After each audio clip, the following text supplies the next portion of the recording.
ఇది మన భారతీయ శిల్పకళా వైభవము, ఇది మన ప్రాచీన నాగరికతా చిహ్నము,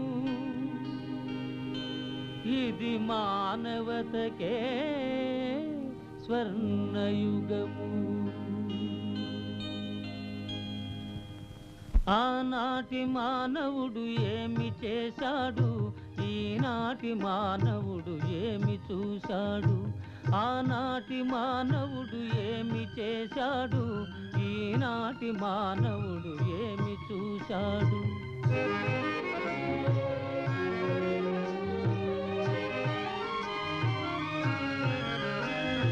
శిలలలో జీవకళ